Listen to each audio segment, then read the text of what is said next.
এই গরুটা নিউজিল্যান্ড থেকে আনছি, এর নাম মালেঙ্গা। মালিঙ্গা রাখার নাম কারণ কি? আসলে চুলগুলোর জন্য মালেঙ্গা রাখা। ওয়েট কত হবে? 35 মন প্লাস এক একটা। মালিঙ্গা কি খায় দৈনিক? দৈনিক ওই যে মুসুরির ভুসি, গমের ভুসি, ছোলার খোসা, বুটের খোসা, এইগুলো খায়। তো কত হলে বিক্রি করবে? আসলে 22 লাখ হলে বিক্রি করব। তো মালিঙ্গা রাখার কারণ কি একটু বলেন তো? কারণে চুলগুলো মালেঙ্গার মতো উকসো উকসো এই জন্য আর কি।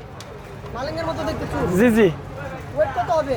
35 মন প্লাস এক একটি 35 এক একটি। এই দুটো জমজ তো দেখা যাচ্ছে। হ্যাঁ, একই মায়ের পেটের যমজেরা। একই মায়ের পেটে দুই জমজ ভাই। জি জি। কোথা থেকে আনছেন এগুলো?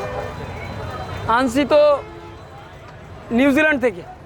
পালছেন কোথায়? পালছি খুলনা জেলা ডুমুরিয়া থানা। কত বছর ধরে পালতেছেন এগুলো? আমি 3 বছর পালতেছি। খাবার কি ভাগ খাওয়ান মানে? কত টাকা দাম উঠছে?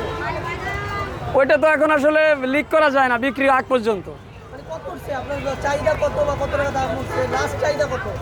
লাস্ট চাহিদা 20-এর উপরে। 20-এর উপরে মানে দুইটা এক একটা 10 লাখ করে বিক্রি করবে। জি জি, নিচে কোনো সুযোগ নাই।